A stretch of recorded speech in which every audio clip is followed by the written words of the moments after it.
Everything was shaken up last week with the shock announcement of 4 bans in Commander, which was the first time something like that had been done in quite some time. But now things have changed drastically, with Wizards of the Coast officially taking over the decision-making process for Commander from the Rules Committee. And let's get into the video and talk about it.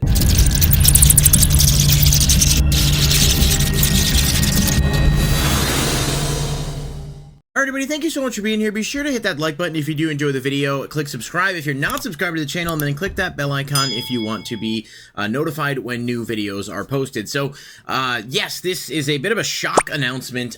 For those of you unfamiliar, for many years, Commander has essentially been run by the Rules Committee. It was a group of individuals, not necessarily directly correlated with Wizards of the Coast. Certainly they had conversations back and forth and all of that, but it was a joint committee effort, initially led by Sheldon Menery, who unfortunately passed away. I believe it was either earlier this year or the end of last year, and it was continuing on after. And the Rules Committee was sort of the ones who were entrusted to make the decisions regarding the format with bans, alongside the Commander Advisory Group, which was the CAG, which I'm going to refer to it as in this video going forward. And if you guys have been following anything from the past week, they dropped the ban list last week, and it was a shock because in addition to Nadu getting banned, which I think we all thought was going to happen, and honestly is quite justified, there were a few other bans, that being Dockside Extortionist, Mana Crypt, and Jeweled Lotus. Now, I gave my thoughts on those bans and those hits in the video I made last week, so I'm not going to waste everybody's time going through all of them again today. What I want to talk about, though, is this groundbreaking announcement this morning that, and we're going to read through some of this article together. This is from Wizards' site, and it does say, the past week has been tumultuous for Commander fans, members of the Rules Committee, and the Magic community as a whole. Along the way, we've seen players and fans share a diverse range of passionate opinions, far too many of which were harmful or malicious. I want to start there again. I think this needs to be emphasized, and I've said it before, I've seen other people say it too. Making death threats or bullying people online because you disagree with the opinions that they made regarding these decisions is never and will never be acceptable. These people who are part of the Rules Committee are players of the game just like us. They're making decisions that they think are best for the health of the format. I do believe they handled it in a poor way. I think having some kind of heads up might have been nice. They've admitted as much, that there were better ways they could have handled it. But the way that people have chosen to respond to this, a small minority, but still, the squeaky wheel often gets the grease. The small minority of people who have responded to this with that level of hatred and vitriol is completely embarrassing to the rest of us that are players and fans of this game. And Wizards even says as much, this is something we will not tolerate no matter how you feel about something in Magic. It is never appropriate to threaten somebody. Everyone is united on this front. We will not hesitate to take action against individuals who threaten to harm community members or employees. 100% agreed, right? 100% agree. Nobody deserves to feel unsafe supporting the game they love. Unfortunately, the task of managing Commander has far outgrown the scope and safety of being attached to any 5 people. So today, in partnership with members of the existing Rules Committee, we're announcing that the Rules Committee is giving management of the Commander format to the game design team of Wizards of the Coast. That's the huge news here. So Wizards has made Commander products and stuff, but they have largely stayed out of the decision-making process, though I don't doubt that there's been discussion. They even said that there were some discussions going back almost a year regarding these bans that came out, and one of the bigger criticisms, of course, was that Jeweled Lotus actually got banned despite being heavily marketed in a product that came out just about a year ago. So it's huge, right?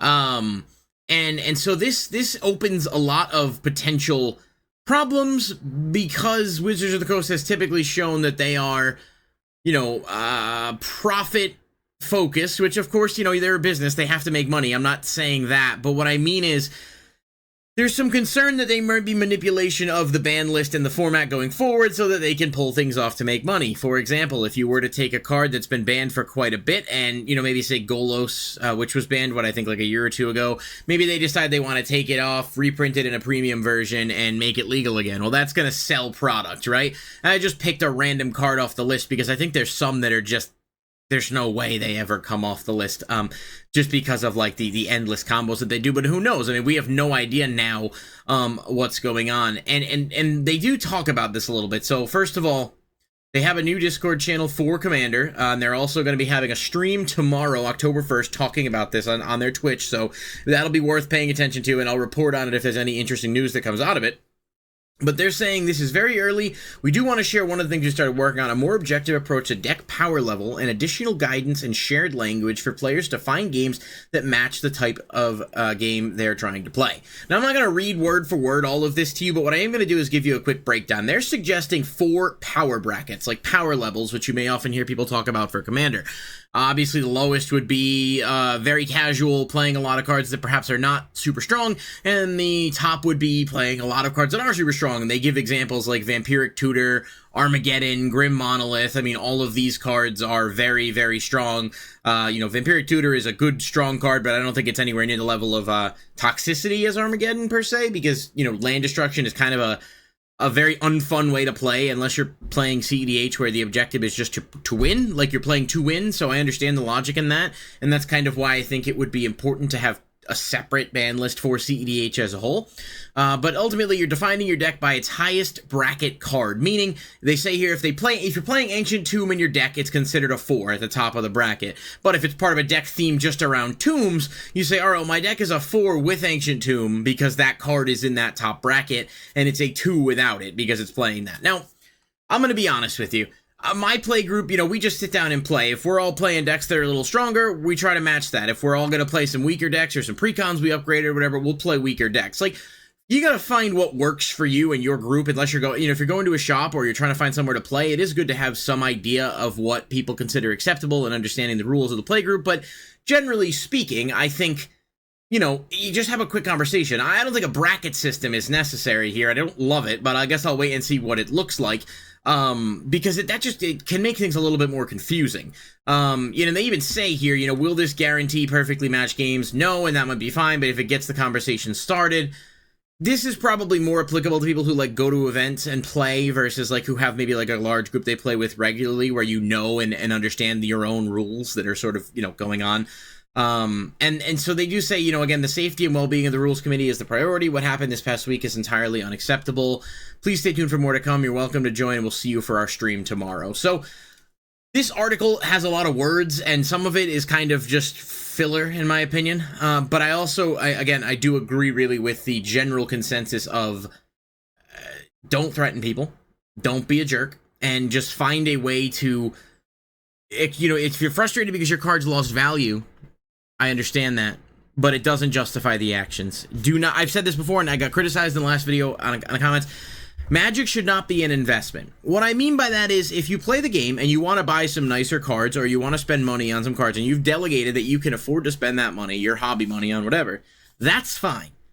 That's on you to make that decision and that call and see if that's the best decision that you can make.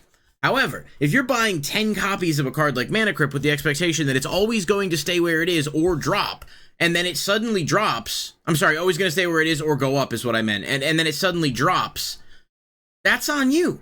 If you're looking at this solely as a profit thing, understand that that's not really what card games are. That's not to say that you can't look at a card and say, oh, I think this is going to be good when the next set comes out. I'm going to buy 5 of them and hopefully sell them and make some money. If you want to flip some stuff, I'm never going to criticize somebody for that. I don't like scalpers, but if you pick the market and it's the same with stocks. You make a quick flip. Something looks good. You buy it. It goes up. Bloomberg had it. I make market videos talking about how cards go up and down and when the best time is to buy them. But I'm not saying the best time to buy them is so that you can flip them all to make money. I'm saying the best time to buy them is so that if it's a card you want, you buy it, you get it at a better price before it goes up, and then you're paying a lot more money for it, right? Innkeeper's Talent was a great example of a card that was $2 when Bloomberg came out, and now it's like, I don't know, it's like 15, 16, but there were periods where you could get in on that card at a good price. And for those people who were complaining about Jeweled Lotus, I just want to take a look at something here. Look at this graph just from today's announcement, right? So this card bottomed out to like 55, and then Wizards took the reserve list over, and now it's back at 85, with the graph starting to move back up and things selling. We've also got similar trends for Mana Crypt. Not quite as much, but still, if we look at the Mana Crypt from Ixalan, this card is around 180 at the cheapest after bottoming out to 120 and is nearly back where it was before. And Dockside Extortion is same deal.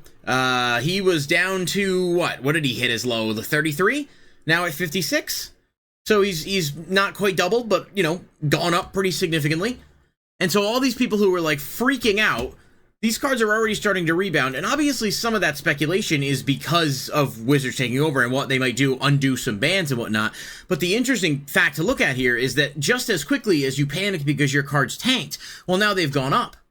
And people aren't going to sit here and say, oh, well, they're all suddenly expensive. Those people that were bitching about it are not going to come out and say, wow, we might have overreacted a little bit here. Like, if they do unban some of these cards, Jeweled Lotus, Mana Crypt, what have you, and then they come back, people aren't going to be like, oh, we were wrong, we're sorry. They're just going to go about their business. So there's no accountability. You're just pissed that they dropped. And that's kind of where the shittiness comes in, right? And look, we can criticize Wizards of the Coast because they haven't made cards more accessible. But as someone who's been playing card games for over 20 years, I will tell you that there are going to be things that are out of their control. They can print more copies of a card. They can print things in a lower rarity to make them more accessible. 100% agree that that should be done. Right? Let's just... Jeweled Lotus, there's no reason you can't reprint that as a rare and make it very accessible. But here's the thing. In Magic specifically, even when cards do get a lot of reprints, they end up going back up over time because they are cards that people want to play. And I don't think the solution is just to print everything at common, because if there's no value at all in the game, then no one buys the products. Everyone's just going to rip this... get the singles. If I get a Jeweled Lotus for $1, I'm not going to try to chase it. So there has to be a happy medium where some cards have value, or at least premium versions, so that people are opening product. Because if we stop buying product entirely, the game's gonna die, because there's no, it's not logically a business move for Wizards to do that, right? And people say, well, you know, whatever, just proxy stuff. I don't personally like proxying unless it's a card I own and I move between multiple decks or what have you. That doesn't mean that you can't, right? I like to play with cards I have. I like to be able to pick and choose what I want to get and what I want to buy when I have the extra funds to buy something. That's just my personal preference.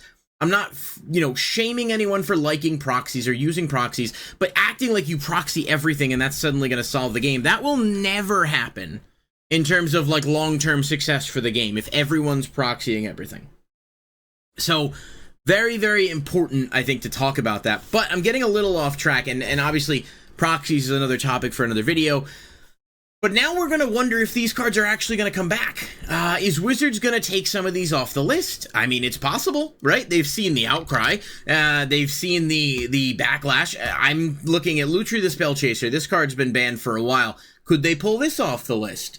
Could we potentially see Wizards implement a banned as commander option, where the card cannot be played as a commander, but can be played in the 99? Because obviously cards like Lutri and even Nadu would be significantly less problematic if they were only prohibited from being used as a commander. There's probably a few other cards on that list you could look at that you could take off if they were banned as commander, and people would be able to use them in the 99, and then they could reprint these cards and say, look, we're printing another... I don't know, maybe Emrakul or something. Although, I mean, Emrakul's been printed before, so it's a bit of a bad example. But you get the gist of what I'm saying. It's more about what might happen. And I think a lot of people are thinking that Wizards is going to be unbanning this stuff. And look at the price trend. Look at the graph bottom out and then start to go back up, right? And now they're taking over the list. Are they going to say, well, we could reprint Jeweled Lotus again. I think we could sell it more. We sell another product here. Maybe they do, maybe they don't. And the Rules Committee said they've been consulting with the Wizards of the Coast. But what does that mean? They, hey, we're going to do this. Wizards says, all right, well, we agreed to step out, so that's fine. But let us print Commander Masters first and make the value. I mean, who knows? We don't know whether or not that happened. It's all, informed speculation about what Wizards' actual motives were. But if you're asking me for my honest opinion, Wizards doesn't want to ban Jeweled Lotus. It's one of the best cards in Commander, and it's still so expensive that they can reprint and cash in on it again. That's the greedy part. Right? That's the part where I'm saying it's completely fair to criticize them. But you can't criticize them because some cards end up being worth more than 10 or 20 bucks. Because there's no way to make it, no card will ever, it's not going to be like you could build a deck of all the best cards in any trading card game where every single card is under $20. And I like cards being cheap, which is why I really like chase versions, premium versions, serialized versions. What that means is the whales have big things to go after to rip open product, and then those of us who just don't care about it and just want to play whatever, we can get a much cheaper variant of that card for, next to nothing, ultimately. And I'll use Lutri as a great example because there is a serialized version that's like 200 bucks, and there's a Halo Foil version that's like 5, but the regular one is 16 cents. So there's a cool premium version that people who want it can get, and then there's a regular one that you and I could spend 15 cents on. So there's always going to be that level of, like, as long chase cards are good for TCGs because it gets people to open more product, which thereby means there is a more product flooding the market. But there is still no reason that a card like Jeweled Lotus should be $100 and also be like a centerpiece of the format. The card is barely used by people because most people don't want to spend the money on it. Is the $100 that you spend on the Jeweled Lotus going to make your deck better, or could you take that 100 and buy 10 other cards that are all $10 each that maybe would be a significant upgrade to the deck, you know? So there's a lot of things to unpack here, and I think it's perfectly fair to criticize Wizards for their predatory policies, but I think it's also clear to understand that the secondary market does have an impact on these things to an extent, because people will look at cards and say, oh, this card's good, I'm going to buy it up. We've seen it with Teferi's Protection from Double Masters. When it came out, it went down to like 20, and now it's like 45 again. Magic, there are staples that are be played throughout all kinds of formats that people are going to pick up and buy because they know that people will want them, and the more accessible they become, you have to shop your windows and look around to see what's going on. That's more of a price thing, though. We'll talk about that more in another video. Ultimately, the key takeaway here is two things. Wizards is officially taking over the Commander Rules Committee, ban list, and all of that, and there's a very good chance that some of the cards that just got banned get unbanned. And I would say, you know, if I was looking at Lotus earlier when it was down at like 45 the other day, and I said, maybe I should buy one and just stash it just in case, because I had sold mine earlier. Obviously, I kind of wish I had now because they've gone back up, but I also think, you know, be careful, because we don't know for sure that they're going to be unbanning this stuff. It's just speculation at this point. And I think maybe tomorrow on the stream we'll have a better idea of what their plans are moving forward. Hopefully, no matter what, Nadu stays banned, of course, but I think some of these other cards, you know, we could see them come back, and I think there's an argument to be made either way, but I think that the people who were outraged about it should not be taken into consideration here. Is it better for the game? Is it something that you plan to print? Is it something that you know, and that's something that they have to decide, because that the Wizards running the Rules Committee doesn't mean they're exempt from criticism. The new Rules Committee could be 10 times worse than the old Rules Committee, because it's you know, Hasbro's influence, right? So I'd like to think that these people are going to want what's good for the game, but I know better than to realistically just blindly assume. So, yeah, a bit of a tangent. We're all over the place today, but very, very interesting to keep an eye on a lot of this stuff. Let's see what happens, but, again, you know, I have to say, the people who were pissed, they made their bed, and now they're going to have to lay in it one way or another. I don't want to hear anybody who was complaining about their cards being banned and being pissed now complaining that the Wizards is doing a shit job running it, because you, and by you, I don't mean all of people watching this, I mean you, if you were one of the ones, part of the problem, you brought this on yourselves, so now you have to deal with it. So that's my thoughts on it. Let me know what you guys think in the comments. I'll catch you in the next one. Peace.